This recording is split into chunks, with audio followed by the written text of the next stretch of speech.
Good morning friends. स्वागत है आप सभी का आपका प्यारा YouTube channel engineering coaching centre में।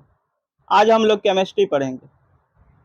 फर्स्ट चैप्टर है रासायनिक अभिक्रियाएं एवं समीकरण, केमिकल रिएक्शन एंड इक्वेशन। तो सबसे पहले हम लोग समझते हैं रासायनिक अभिक्रिया क्या होती है। हमारे दैनिक जीवन में जो है रोज कुछ ना कुछ रासायनिक अभिक्रियाएं होती रहती है। हमारे दैनिक जीवन में कुछ ना कुछ रासायनिक अभिक्रियाएं होती रहती है। जैसे दूध से दही का जमना, यह क्या है, एक रासायनिक अभिक्रिया। जैसे हमारे शरीर में हम लोग जो भोजन करते हैं और भोजन क्या होता है, पचता है, तो भोजन का पचना भी क्या है, रासायनिक अभिक्रिया है। जैसे दूध फट जाता है तो दूध का फटना भी क्या है, एक रासायनिक अभिक्रिया है। जैसे लोहे में आप लोग देखे होंगे कि लोहा को यदि हम लोग खुली हुई वायु में हवा में छोड़ देते हैं तो वो क्या होता है, उस पर जंग लग जाता है। तो वह भी क्या है, एक रासायनिक अभिक्रिया है। लोहे में जंग लगना भी एक रासायनिक अभिक्रिया है। ऐसे बहुत सारे उदाहरण हैं। तो आज हम लोग देखेंगे रासायनिक अभिक्रियाएं और समीकरण। देखिए जैसे ये वाला है, हाइड्रोजन और क्लोरीन। हाइड्रोजन और क्लोरीन मिलकर यह अभिक्रिया करके हाइड्रोजन क्लोराइड HCl बनाया। यह क्या है, यह अभिक्रिया करके हाइड्रोजन क्लोराइड बनाया। ये रासायनिक अभिक्रिया किया। और यह जो लिखते हैं इसको हाइड्रोजन H2+Cl2, ये एरो का चिन्ह, ये सब कुछ हम लोग पढ़ेंगे। 2HCl, ये जो लिखा हुआ है इसको बोलते हैं हम लोग समीकरण, रासायनिक समीकरण। और यह जो अभिक्रिया किया है इसको बोलते हैं रासायनिक अभिक्रिया। तो चलिए बिना देरी किए हम लोग पढ़ते हैं इसको। रासायनिक अभिक्रिया, केमिकल रिएक्शन। जब कोई पदार्थ अकेले ही होता है, जब कोई पदार्थ अकेले ही या किसी अन्य पदार्थ से, या तो अकेले या एक से अधिक पदार्थ, जैसे यहाँ पर हम लोग लिए हाइड्रोजन और क्लोरीन, और यहाँ पर देखिए कैल्शियम कार्बोनेट अकेला है। तो बोल रहा है कि जब कोई पदार्थ अकेले ही या किसी अन्य पदार्थ से क्रिया करके, मतलब अभिक्रिया करके भिन्न गुण वाले एक या अधिक नए पदार्थ का निर्माण करता है, तब वह प्रक्रिया रासायनिक अभिक्रिया कहलाती है। तो जब कोई पदार्थ, एक पदार्थ अकेले या सिंगल पदार्थ ले लिए या एक से अधिक पदार्थ, दोनों अभिक्रिया करके एक नए पदार्थ का निर्माण करते हैं, और नए पदार्थ का जो निर्माण होता है वह पहले वाले पदार्थ से गुण उसका अलग होता है। जैसे यहाँ पर हम लोग देखते हैं हाइड्रोजन है और क्लोरीन है, दोनों क्या है, गैस है। हाइड्रोजन और क्लोरीन दोनों गैस है, लेकिन यह दोनों अभिक्रिया करके एक नए पदार्थ का निर्माण किया, HCl, हाइड्रोजन क्लोराइड, या इसका दूसरा नाम है हाइड्रोक्लोरिक अम्ल। यह एक अम्ल है। तो हम लोग देखें यहाँ पर हाइड्रोजन गैस है, क्लोरीन गैस है, दो गैस मिलकर क्या बना दिया, अम्ल बना दिया। तो आप ही लोग सोचिए कि यह दोनों गैस है और यह क्या है, अम्ल है। लिख दे क्या, हाइड्रोक्लोरिक अम्ल है, हाइड्रोक्लोरिक अम्ल। ठीक। तो अब आप लोग देखिए यह gas hydrogen gas, chlorine gas, और बनाया क्या, हाइड्रोक्लोरिक अम्ल बनाया। तो गैस देखिए एक या एक से अधिक पदार्थ, तो यहाँ एक से अधिक पदार्थ है हाइड्रोजन और क्लोरीन, तो हाइड्रोजन और क्लोरीन मिलकर नए पदार्थ का, और जिसका गुण जो है पहले वाले पदार्थ के गुण से अलग हो, तो यहाँ पर अम्ल बना। अब आते हैं डिफिनेशन पर।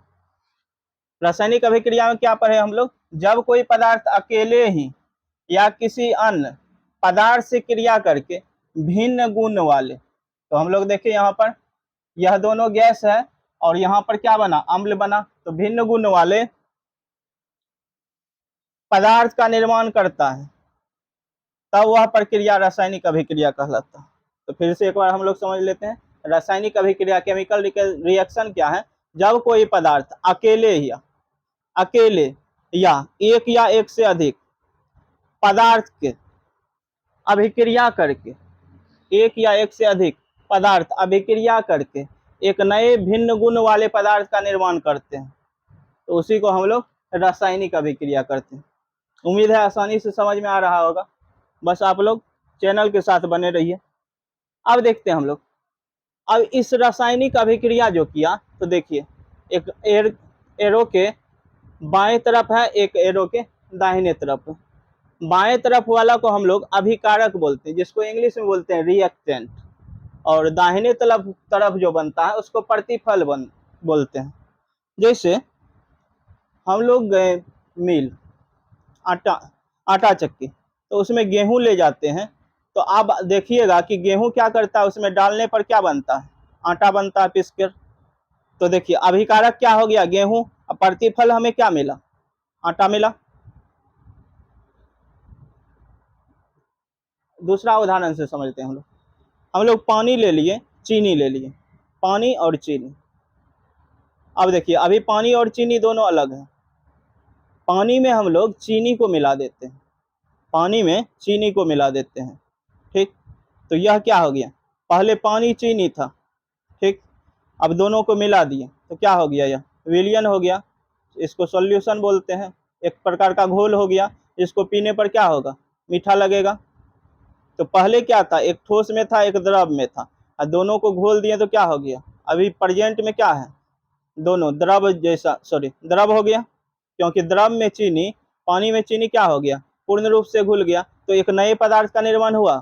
पहले क्या था, पानी अलग था, पानी द्रव था, और चीनी क्या था, ठोस था। तो हम लोग ठोस और द्रव दोनों को मिला दिए, तो देखेंगे हम लोग कि क्या उसमें गुण क्या हो गया, बदल गया। चीनी क्या हो गया, पानी में डिजॉल्व हो गया, तो घुलने से क्या हो गया, अब द्रव जैसा हो गया, और उसका स्वाद तो मीठा होता है, चीनी का भी मीठा होता है ना। तो समझाने के लिए बोल रहे थे। ऐसे ही बहुत सारा एक्सपेरिमेंट है, बहुत सारा हम लोग ले सकते हैं। दूसरा उदाहरण हम लोग यदि चाय बनाने का, चाय सबके घर में बनता है, तो चाय कैसे बनता है, तो हम लोग देखते हैं पानी है, पानी लेते हैं, पानी को गर्म करते हैं, उसमें क्या डाल देते हैं, दूध डाल देते हैं, फिर क्या करते हैं, चीनी, चायपत्ती, जो भी चीज़ है सब कुछ डाल देते हैं। तो देखिए वह बनने के बाद क्या होता है, उसका जो है गुण पहले वाले गुण से अलग रहता है कि नहीं। उसमें दूध, पानी, चीनी, चायपत्ती सबको मिलाकर क्या बन जाता है, चाय बन जाता है। तो सबका गुण मिलकर क्या बन गया, अलग प्रोडक्ट बन गया। आगे देखते हैं हम लोग, अभिकारक, रिएक्टेंट, जो पदार्थ रासायनिक अभिक्रिया में भाग लेकर नए पदार्थ बनाते हैं उन्हें अभिकारक कहते हैं। तो देखिए रासायनिक अभिक्रिया में हाइड्रोजन और क्लोरीन भाग लिया, और भाग लेकर नए पदार्थ का निर्माण किया। तो भाग लेकर जो नए पदार्थ का निर्माण करते हैं उसे अभिकारक कहते हैं। तो रासायनिक अभिक्रिया में भाग कौन कौन लिया, हाइड्रोजन और क्लोरीन, तो यह क्या, हाइड्रोजन और क्लोरीन क्या कहलाएगा, अभिकारक कहलाएगा। और जो प्रोडक्ट बना, जो उत्पाद बना, उसको बोलेंगे हम लोग प्रतिफल। तो उम्मीद है समझ गए अभिकारक। अब आते हैं प्रतिफल पर। रासायनिक अभिक्रिया के फलस्वरूप, मतलब यह रासायनिक अभिक्रिया हुआ, इसके फलस्वरूप क्या बना, हाइड्रोक्लोरिक अम्ल। तो रासायनिक अभिक्रिया के फलस्वरूप बने नए पदार्थ प्रतिफल कहलाते हैं। तो रासायनिक अभिक्रिया किया हाइड्रोजन और क्लोरीन, और नए पदार्थ का निर्माण किया हाइड्रोक्लोरिक अम्ल। तो हाइड्रोक्लोरिक अम्ल जो बना यह क्या कहलाएगा, प्रतिफल कहलाएगा। अब आते हैं उदाहरण में, तो हम लोग समझ ही लिए, फिर से समझ लेते हैं। देखिए हाइड्रोजन और क्लोरीन दोनों अभिक्रिया किया। रासायनिक अभिक्रिया में हम लोग पढ़े हैं, जब कोई पदार्थ अकेले या किसी अन्य पदार्थ के साथ, अकेले या हम लोग बोल सकते हैं कि एक या एक से अधिक पदार्थ के साथ अभिक्रिया करके, तो हाइड्रोजन और क्लोरीन एक या एक से अधिक है, दो है, अभिक्रिया करके भिन्न गुण वाले नए पदार्थ का निर्माण करते हैं। तो भिन्न गुण वाले नए पदार्थ हाइड्रोक्लोरिक अम्ल हो गया। तो इधर देखिए बाएं और जो क्या है, इसको बोलेंगे अभिकारक। अभिकारक जो रासायनिक अभिक्रिया में भाग लेते हैं वे पदार्थ क्या कहलाते हैं, अभिकारक। और रासायनिक अभिक्रिया में भाग लेने के बाद जो नए पदार्थ का निर्माण होता है वो प्रतिफल कहलाता है। तो हाइड्रोक्लोरिक अम्ल क्या हो गया, प्रतिफल, या हाइड्रोजन क्लोराइड। अब देखिए calcium carbonate, CaCO3, calcium carbonate, जिसका दूसरा नाम चूना पत्थर, इसका एक और नाम है संगमरमर। तो कैल्शियम कार्बोनेट जो कि चूना पत्थर है, और कैल्शियम ऑक्साइड जो कि चूना है। देखिए कैल्शियम कार्बोनेट, रासायनिक अभिक्रिया हम लोग देखे थे, सिंगल पदार्थ भी अभिक्रिया कर सकता। तो देखिए कैल्शियम कार्बोनेट जो है अभिक्रिया करके calcium oxide plus carbon dioxide, calcium oxide plus carbon dioxide बना जाए। तो बाईं ओर क्या बताएं, अभिकारक और दाहिने तरफ प्रतिफल। तो ये अकेले अभिक्रिया किया कैल्शियम कार्बोनेट। चूना पत्थर में यदि हम लोग जल डाल देते हैं, चूना पत्थर यदि मार्केट से आप लोग लाइएगा, ये एक्सपेरिमेंट करना चाहते हैं तो कर सकते हैं। चूना पत्थर लाइएगा खरीद के, उस पर यदि जल डाल दीजिएगा तो चूना पत्थर जो है वह अभिक्रिया करके calcium oxide plus carbon dioxide plus उष्मा उत्पन्न करता है। आप लोग देखिएगा कि चूना पत्थर पर जल डालने से हो जाता है कभी कभी टंग स्लिप। चूना पत्थर पर यदि हम लोग जल डाल देते हैं, किसी बर्तन में रख लीजिए, उस पर जल डाल दीजिए, तो जैसे ही जल डालेंगे तो वह अभिक्रिया करके खौलने लगता है और वह बर्तन जो है गर्म हो जाता है, उसको छुइएगा तो। क्यों हो जाता है? क्योंकि उस अभिक्रिया में जो है उष्मा निकलता है, हीट निकलता है, इसीलिए गर्म हो जाता है। तो कैल्शियम कार्बोनेट पर यदि हम लोग जल डालते हैं तो calcium oxide plus carbon dioxide plus उष्मा निकलता है, ठीक है। और यह हाइड्रोजन और क्लोरीन जो है यह सूर्य प्रकाश में अभिक्रिया करके हाइड्रोक्लोरिक अम्ल बनाते हैं, ठीक। तो दोनों को साथ मिलाएंगे सूर्य प्रकाश में, तब जाकर यह अभिक्रिया करेगा। और इसको रूम यदि बंद कमरे में करेंगे तो यह अभिक्रिया नहीं करेगा। हाइड्रोजन और क्लोरीन को मिलाकर यदि हम लोग सूर्य प्रकाश में रूम से बाहर ले जाएंगे तब जाके अभिक्रिया करेगा। तो ये बात याद रखना है। अब है रासायनिक अभिक्रियाएं की विशेषताएं। इसकी क्या क्या विशेषताएं हैं? तो पहला है गैस की उत्पत्ति। उत्पत्ति मतलब होता है उत्पन्न होना, गैस उत्पन्न होता है रासायनिक अभिक्रिया के दौरान। जैसे अभी बताए थे कि कैल्शियम कार्बोनेट में यदि हम लोग चूना पत्थर में जल डाल देते हैं तो वह अभिक्रिया करके क्या बनाता है, calcium oxide plus carbon dioxide plus उष्मा। तो अभिक्रिया में क्या निकला, उष्मा निकला, और कार्बन डाइऑक्साइड क्या निकला, गैस निकला। तो गैस की उत्पत्ति मतलब अभिक्रिया के दौरान गैस जो बनता है, ठीक, निकलता है। कुछ रासायनिक अभिक्रियाएं ऐसी हैं जिसमें गैस उत्पन्न होती है। कुछ कुछ रासायनिक अभिक्रियाएं अभी बताएं कि जिसमें क्या होता है, गैस उत्पन्न होता है। जैसे है दानेदार जस्ता, जस्ता को हम लोग इंग्लिश में जिंक बोलते हैं और इसको Zn से डिनोट करते हैं, दर्शाते हैं, सभी को पता होगा। तो बोल रहा है दानेदार जस्ता की अभिक्रिया तनु हाइड्रोक्लोरिक अम्ल जो कि HCl है या तनु सल्फ्यूरिक अम्ल H2SO4 से कराने पर हाइड्रोजन गैस उत्पन्न होता है। आइए एक लाइन हम लोग समझ लेते हैं। इसमें आया है हाइड्रोक्लोरिक से पहले देखिए तनु आया है और सल्फ्यूरिक अम्ल से पहले तनु आया है। तो तनु हाइड्रोक्लोरिक अम्ल क्या है और तनु सल्फ्यूरिक अम्ल क्या है, इसको हम लोग आसान शब्दों में, आसान भाषा में समझ सकते हैं। तो देखिए तनु क्या होता है, और एक शब्द और सीखेंगे हम लोग यहाँ से, सांद्र। तनु और सांद्र अम्ल सीख लेते हैं हम लोग। तो तनु अम्ल क्या होता है, तो देखिए किसी के यहाँ एक गेस्ट आया, ठीक, मेहमान। तो मेहमान आया तो ऑब्वियसली है कि आप उसको चाय दीजिएगा। तो जैसे ही चाय उसको सर्व करने के लिए बनाना पड़ेगा, तो उसके पास मान लीजिए एक ही कप मिल्क है, एक ही कप क्या है, दूध है, और वह चाय बनाने चला गया। तो चाय जैसे ही बन रहा है उधर से पीछे से 2-3 गेस्ट और आ गया। तो 2-3 गेस्ट और आ गया, चाय है 1 कप ही, और दूध 1 कप है उसके पास। तो दूध इसके अलावा उसके पास है ही नहीं, और कहीं गांव में मान के चलिए नहीं मिल रहा है, गांव में नहीं मिल रहा है, लेकिन चाय सबको सर्व करना है। तो क्या किया घर वाले ने, उसमें क्या किया, और पानी मिला दिया, पानी और चीनी मिला दिया, चाय पत्ती मिला दिया, दूध बस 1 कप है। तो पहले देखिए 1 कप सिर्फ चाय बनना था 1 कप मिल्क से, और उसी 1 कप मिल्क से अब 4 कप चाय बनेगा।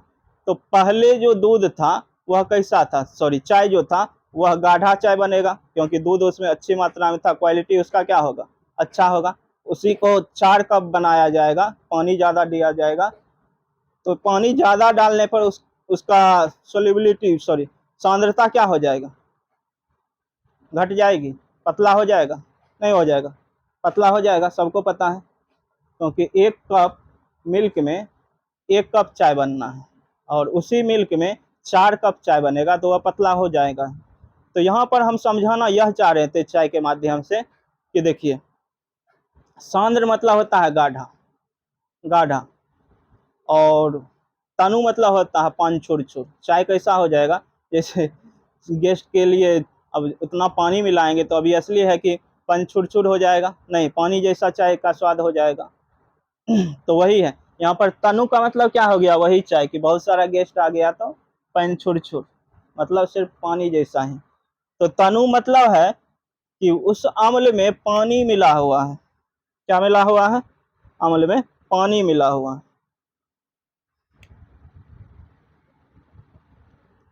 मतलब पानी मिला हुआ हाइड्रोक्लोरिक अम्ल है। और सल्फ्यूरिक अम्ल में भी क्या मिला हुआ है, पानी मिला हुआ। तो यहाँ से हम लोग समझे कि पानी मिला हुआ अम्ल में क्या मिला है, पानी की मात्रा। सांद्र मतलब पानी नहीं मिला हुआ। यदि रहता सांद्र सल्फ्यूरिक अम्ल तो हम लोग क्या समझते हैं, इसमें पानी की मात्रा नहीं है। सांद्र हाइड्रोक्लोरिक अम्ल, पानी की मात्रा नहीं है। तो यहाँ से उम्मीद है कि समझ में आ रहा होगा कि सांद्र क्या है और तनु क्या है। तो आपके यहाँ भी गेस्ट आएगा तो ऐसा नहीं कीजिएगा, समझाने के लिए था। तो यहाँ से हम लोग उदाहरण में देखें, दानेदार जस्ता Zn की अभिक्रिया तनु हाइड्रोक्लोरिक अम्ल HCl से या तनु सल्फ्यूरिक अम्ल H2SO4 से कराने पर हाइड्रोजन गैस उत्पन्न होती है। बोलता है जिंक का अभिक्रिया, यदि हम लोग जिंक का अभिक्रिया हम लोग हाइड्रोक्लोरिक अम्ल से करवाते हैं तो यह जिंक क्लोराइड प्लस हाइड्रोजन बनता है। यहाँ से हाइड्रोजन गैस क्या हो जाएगा, इस अभिक्रिया में मुक्त हो जाएगा। ठीक है, यह समझाने के लिए आगे हम लोग इसको डिटेल से पढ़ेंगे। तो उम्मीद है आप सभी को समझ में अच्छे से आ रहा होगा। तो यदि वीडियो हमारा पसंद आ रहा है तो अपने दोस्तों के साथ शेयर कीजिए और हमारे वीडियो को ज़रूर लाइक कीजिए ताकि हमें प्रोत्साहन मिले और अच्छे से आप लोगों को पढ़ा सकें। धन्यवाद।